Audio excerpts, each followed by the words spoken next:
What does it mean to be clever? Since you all are pretty clever, you give me the definition. What does it mean to be clever? Smart? To know things. What animal is considered clever?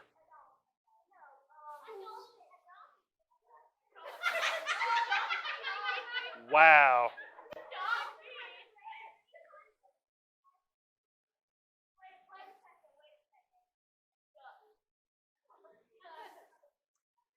Okay. All right. Shh, shh, shh. A dog, a dolphin, a cat, even a donkey. They're all smart. But I'm talking about clever. And there's an animal that is considered clever, and it's a fox. See, a fox has to not only be smart, but he thinks about how he's going to get what he wants, how he's going to get what he needs. And it's not a sin to be clever. See, for a long time, being clever seems to have taken on the definition of sinful, but it's not necessarily so, all right? All right, y'all listen to me now. I want you to understand this. Being clever means that you are smart and you figure out how to achieve a goal, okay? Christians, for a long time, have, it's almost like we've given up trying to be clever. We've given up trying to do things in a smart kind of way because we tend to get stuck in doing things the same way all the time. And what happens is when we get like that, we get comfortable. And when we get comfortable, we're not innovative and we're not clever. I want to show you out of the book of Ruth tonight. We're going to be in Ruth chapter 4. And I want to show you how the cleverness of Ruth, Naomi, and Boaz accomplished their goals. But there ain't no better word that I can think of for what they did other than clever. All right? So, this morning we learned about how Ruth had told Naomi that I will not leave you. I'm going to go where you go. Your people will be my people. Your God will be my God. And nothing shall separate us, even death. Said, if death even separates us, let me be dealt with severely. Now, here we have it on where Ruth is in Naomi's land, in her place, and they are living. And in chapter 2 and 3, Naomi tells Ruth, why don't you go out there? I got some kinfolk that are cutting, harvesting wheat and barley. Why don't you go out there and glean from them? And what that means is that you follow those people that are cutting down the big stalks where all the seeds and the grain is, and whatever is left behind, you get some of that. And you gather up as much as you can, and you come back to our house.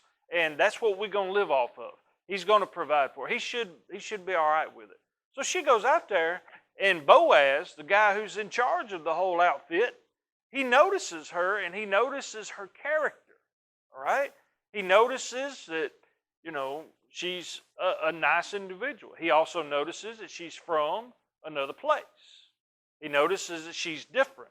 And it wasn't just that she was different in how she looked, but she was different in how she acted.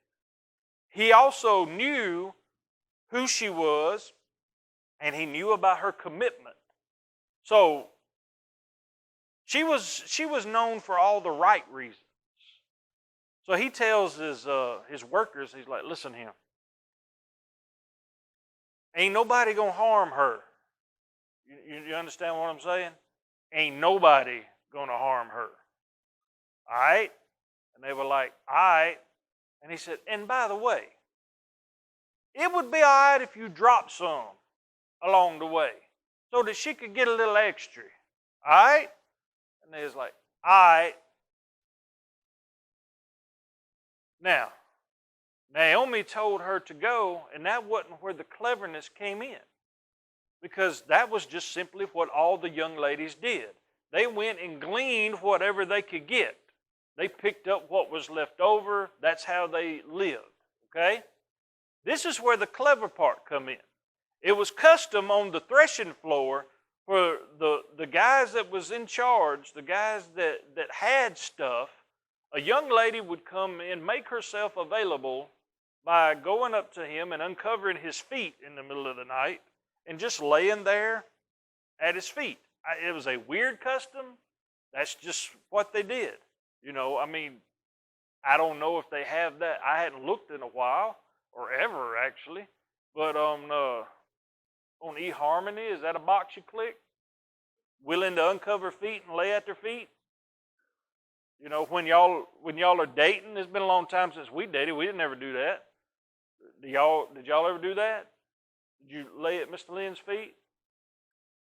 Be like, this is like them saying, I like you. All right?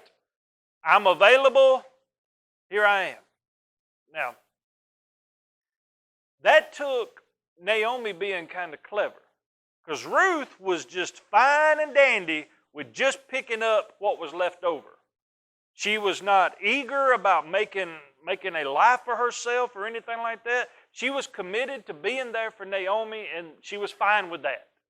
She didn't consider having extra something to be attained. She was like, okay, I'm willing to do whatever. Boaz liked her. He was impressed by her, and this clever action, her coming in, he's like, listen, I'm not going to tell nobody about this because I don't want nobody getting the wrong idea about you. In the morning before anybody gets up, you slip on out. You have a kinsman redeemer, and he is closer than I am. And what that was if you had a wife and land, your closest kin had a right to redeem you, which means they had first shot at buying your land and taking your wife as their own. Okay? But what it was that kinsman redeemer would not have the title of the land in their own name. It would retain that name of that kin person that had passed on. So it was going to be Ruth's husband's land, Ruth's husband's children that carried on the name, and, you know, he would have rights to the land, but the ownership would still be under that name. So, here we pick up in Ruth chapter 4. Boaz was going to go and talk to the number one guy in the kinsman redeemer line. Okay? Watch how clever he is. It says, meanwhile, Boaz went down to the town gate and sat there just as the guardian redeemer he had mentioned came along.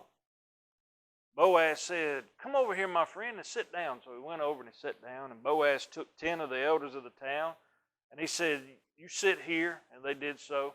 Then he said to the guardian redeemer, the kinsman redeemer, he said, Naomi, who has come back from Moab, is selling the piece of land that belonged to our relative Elimelech. That was Naomi's husband. I thought I should bring the matter to your attention and suggest that you buy it in the presence of these seated here and in the presence of the elders of my people. If you will redeem it, do so. But if you will not, tell me, so I will know. For no one has the right to do it except for you. And I'm next in line. So Boaz is being, hey, this is all you. Okay? You can have this. This is your right. I'm next in line, but I'm not doing anything. It's up to you. You can have it all. Sounds like a pretty good pitch, don't it? So he's sitting there, he's thinking, it's like, you know, he did it on some land, and that would be a pretty good get right there. Okay. I will redeem it.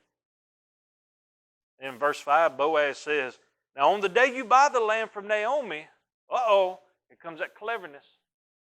He didn't mention this to start with. All he mentioned was the land. But there's strings attached. And he makes sure that he points this out in a separate clause to the transaction.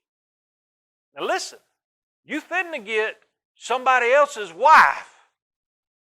That don't sound too smurfy now, does it? On this day you will buy the land, on the day you buy the land from Naomi, you will also acquire Ruth, the Moabite, the dead man's widow. That don't make her sound very good, now does it? The dead man's widow, in order to maintain the name of the dead with his property. So, understand this now. If you want this property, which he was all for because he said, I will redeem it, but you also have to take on this dead man's wife, and that dead man's name is going to stay on this property. Okay. That's being clever. He didn't break no laws. He wasn't sinful in doing it. He was just thinking about what is the best way for me to wind up with Ruth. How can I sell this in such a way where I get what I want? What was wrong with it? What's wrong with it? You imagine how many more people we could get saved if we were a little more clever about it? If we talked them into it in such a way where it was obvious that we really wanted it to happen? How many times do we not go the extra mile or put in that extra amount of thought or cleverness because we don't want it as bad as Boaz wanted Ruth? If we wanted to see people saved as bad as Boaz wanted Ruth, we would be more clever in the way that we presented the gospel, or the way that we talked to somebody, or we talked to them about their sinfulness, you know? And you think about how Nathan talked to David. He walked up to David, the king of Israel. And he said, David, I need to tell you about this man. This man he has stolen this other man's wife. And then he murdered the man. David was beside himself. Tell me who it is, and we will make sure that this man pays for what he has done. See? He played on his emotions. He was clever. And then Nathan said, all right, let me tell you who it is. It's you. David was like, yeah, it is. Oh, man.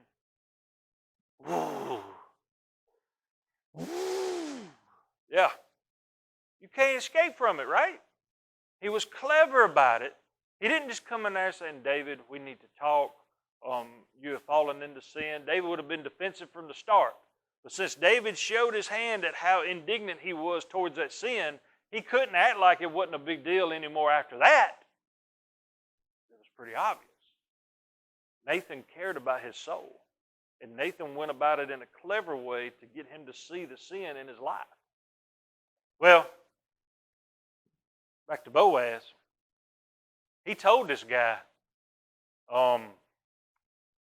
you take this, you got to take the dead man's wife, and all the property is going to be in his name. And he said, I cannot redeem it.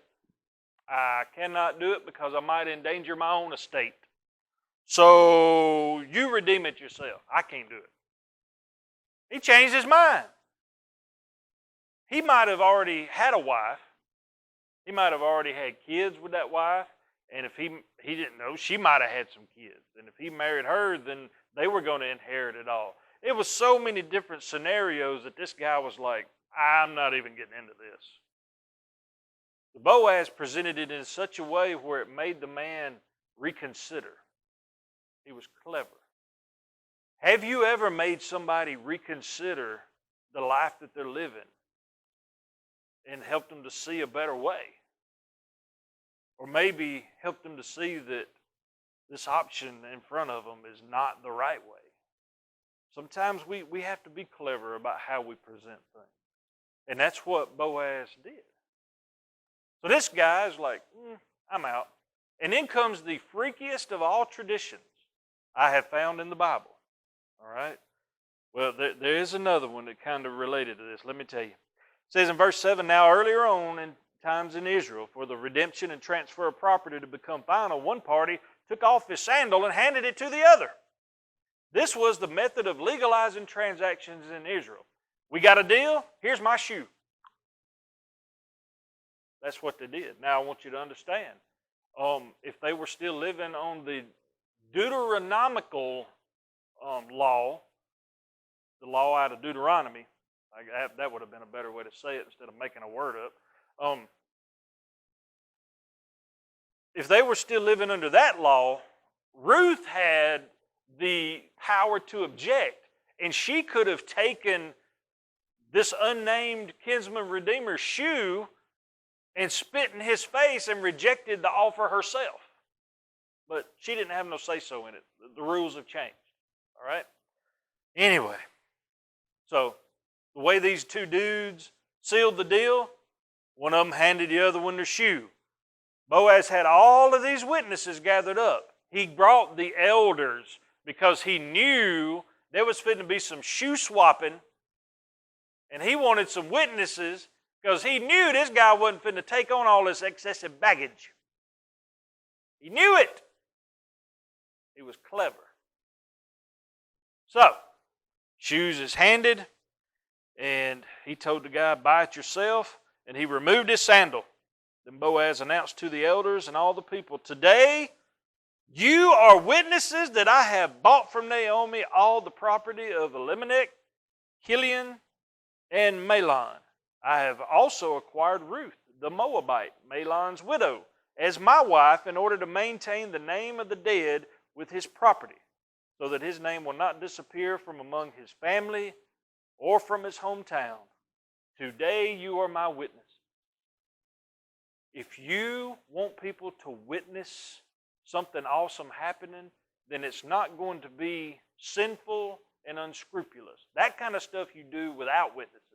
That's the kind of stuff you hide. He did it for everybody to see. He was clever about it. He got what he wanted, what was the desire of his heart.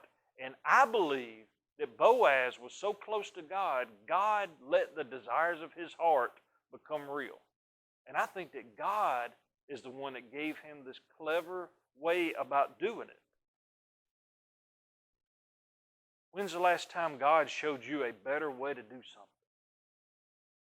And you may be doing the same thing for a very long time and been getting by with that, been doing all right with that. But maybe there's a better way to do some things. Maybe there's a better way that God wants you to talk to somebody or to minister to somebody. Maybe there's a better way that God wants you to read the Bible. Maybe there's a better way to pray. Maybe you need to change something up because there might just be a better way, a more clever way. Put some insight into it. Put some thought into it. Smart mixed with wanting is what clever is. When you want something so bad you figure out a way to get it, how close do you want to be to God? Has it ever been said that your righteousness reminded somebody of cleverness? Woo, man, that joker right there figured out a way to get closer to God. How did you do it? How did you become holier than you were? What is this newfound hope and happiness and joy and energy? Where is this from? How did you figure that out? Where did this come from? You take your passion and you mix that with what God has given you, and all of a sudden, you figured out the best way to do it. It's just God's way. So these two, I think they loved each other. In a time when people had multiple wives and there was arranged weddings and things of that nature, I think that these two actually loved each other. I think they liked each other. And Ruth was a very, when she showed up that night at the threshing floor, Naomi told her, said, wash yourself, honey, because you'd been hanging out in the field all day and you're smelling like a wheat rat. All right? So she got all cleaned up because, she was smelling probably like Boaz was, right? They all out there sweating all day. So she gets cleaned up. She puts on some perfume. She might have, I don't know if they had L'Oreal back then. She might have painted up a little something. took a little charcoal and painted her a little line under her eyes. And, hey, honey. You know what I'm saying? She might have took some of them old, them grass seeds, them little black grass seeds. What looks like you got fleas all over your leg. She might have put them all around her eyes like, look at this glitter. Look at this speckle.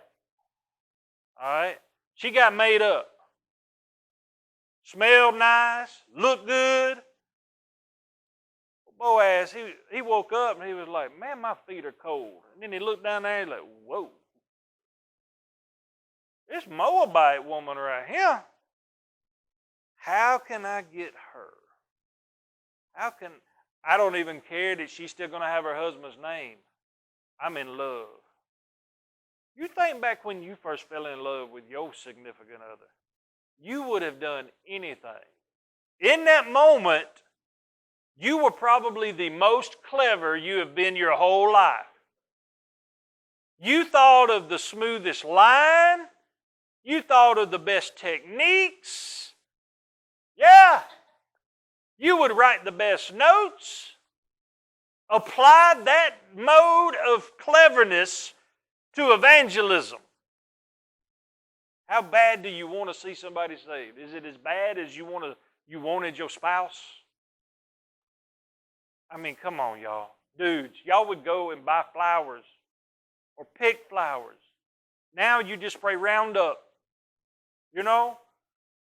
You have changed so much. Back then, you cared. Do that. You would let them have the last bite of something. Now you do it in secret. So you can have all of it. Things have changed so much. And ladies, you used to go to bed with makeup on. Now it's like a horror show. You better pick that jaw up. You know what I'm saying? Hey, I for years wondered why my granny and pawpaw slept in two separate beds.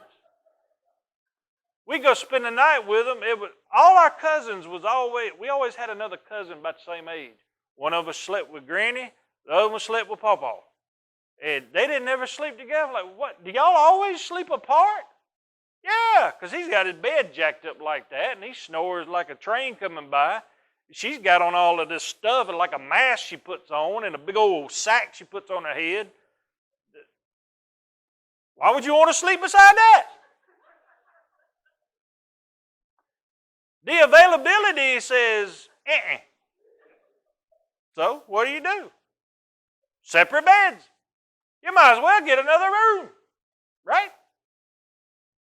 When our kids move out, we'll have some spare rooms. We'll just get separate rooms in, and then you can sleep all night because I won't wake you up. We went on vacation with Jenny and them, and after a couple of nights, me and Alicia we had this bedroom. There was two beds in it. Me and Alicia was in one, and Maggie and Lily was in the other one. Wyatt was sleeping on the sofa bed in the living room. Jenny and Paul was in the other bedroom. And Lily said, I can't sleep with Uncle J.D. in that room no more. It's too loud. I got to get out of here. She went in there like, Wyatt, get out. I got to sleep in here. And there was a little bed, like where the TV is, a little trundle bed. It folds out of the wall. Wyatt got on that, and he's like, the TV's going to fall on me. I can't be sleeping down here. It was just a big old mess because of my snoring. I understand. Why would you get dressed up for that, right? But 25 years ago, things was different, wasn't it? It didn't even last a year.